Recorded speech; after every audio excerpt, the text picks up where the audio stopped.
before we talk about what happened in the local elections, I'm quite interested to get your thoughts on Labour's new policy announced today, that they want to guarantee no tax rises for people earning under £80,000 a year, leaving the door open, of course, for higher taxes for those on over that amount. Do you think that's a good policy for them to be having? Yes, I do. I think it's very sensible.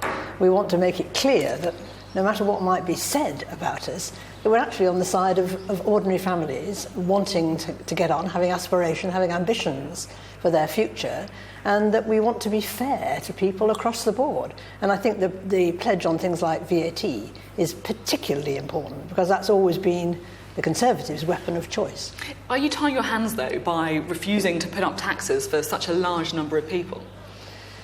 Well, to a certain extent, yes. But, so many people are really under pressure, really feeling much worse off, and a lot of people are suffering from cuts to things like tax credits and so on. So I think it's the right thing to do, to give people reassurance, because the Conservatives are bound to say that we will put up everybody's taxes massively, because they always say that, no matter what it says in our manifesto, or no matter what the likelihood.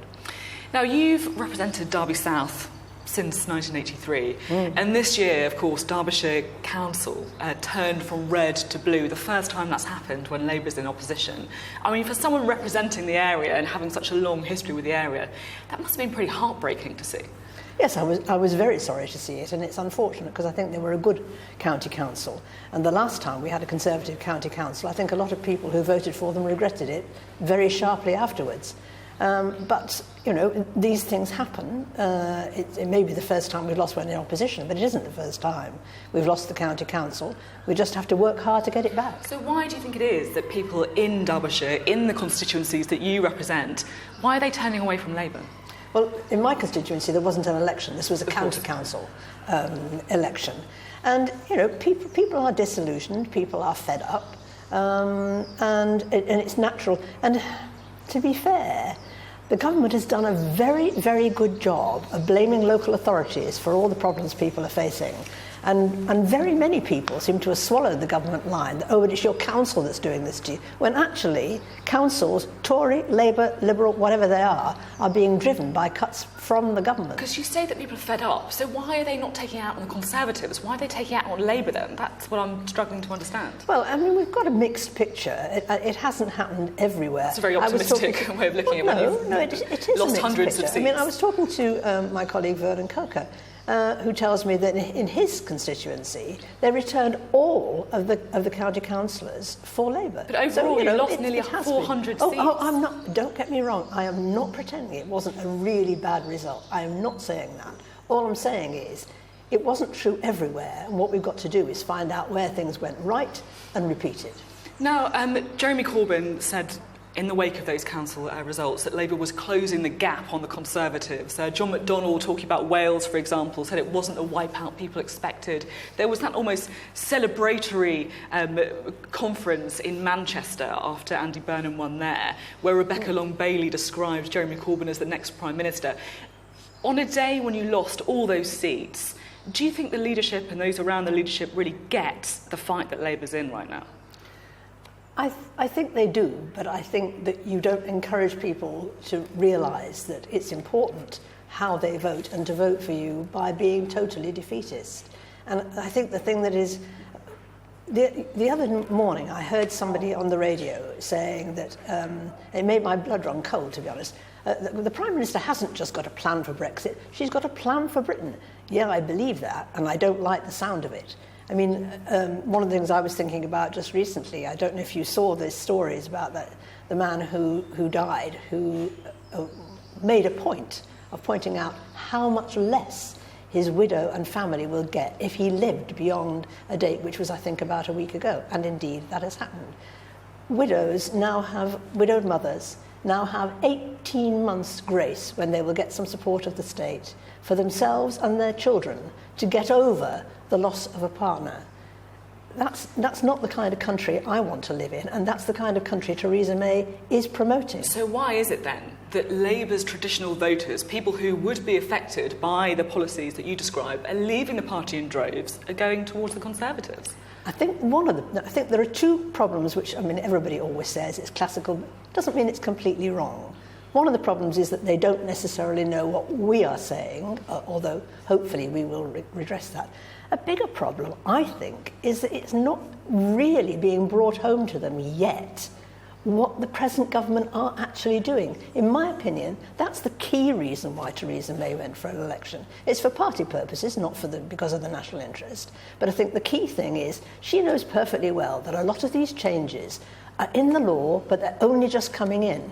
By the autumn, people might have caught on. At the moment, they haven't really. And if it doesn't affect them, it hasn't sort of been brought home to them. And I think it's that lack of focus on what the government's doing to families that is one of our biggest problems. So the electorate are being fooled, do you think? No, I think they're just not being kept very well informed. Very diplomatic.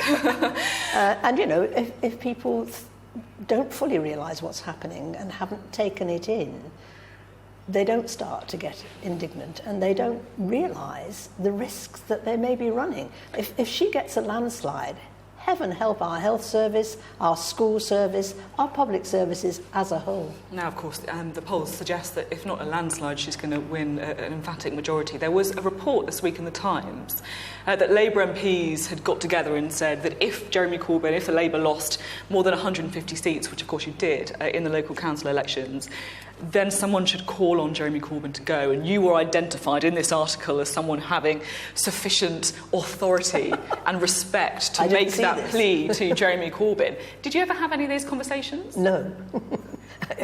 I wouldn't know whether anybody had those conversations, but certainly nobody's had them with me, I can assure you. And do you think that it would help if Jeremy Corbyn wasn't the leader ahead of the general election? I think that if there's one thing that the public do not want to hear from Labour at the moment, it's about any internal differences that we have. This is a general election. We are fighting to try and protect the national interest and the people we were elected to represent. If we take time off from that to argue about our own internal differences, we're mad. You said you were a moron for nominating him for the leadership. No, somebody else said it, actually. And you agreed? Well, I thought, let it go. So you don't think you're a moron then? No, what I'm saying is, I think now it's really important that we're addressing and standing up for the national interest and for the people of this country. That's what we should all be doing. And if Labour do lose this election, should Jeremy Corbyn resign then?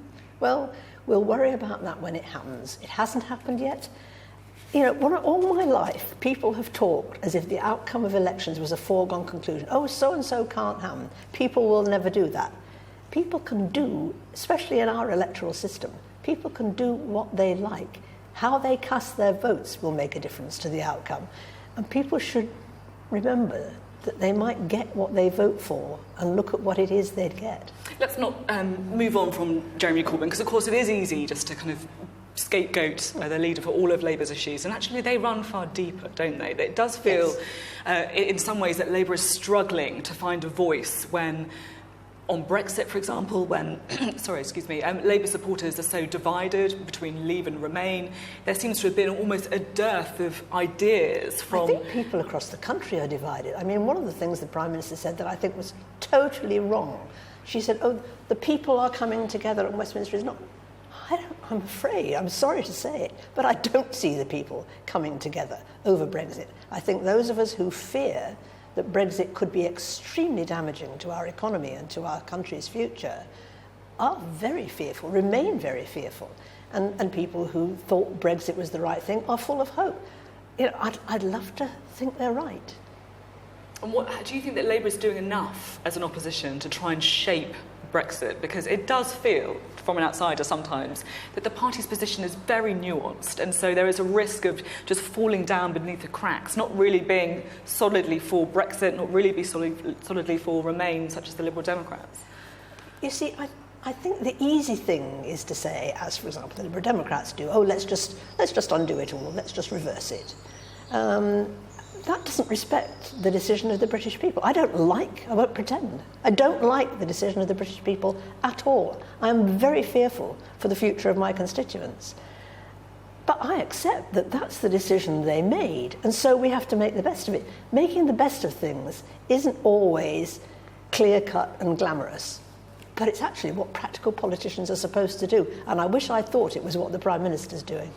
Now, you were commissioned to write a report into why Labour lost the 2015 general election. I'm just going to have a look now at some of your conclusions, which was an inability to deal with issues of connection like immigration, a leader who wasn't judged as strong as the leader of the Conservatives, exceptionally vitriolic and personal attacks in the press.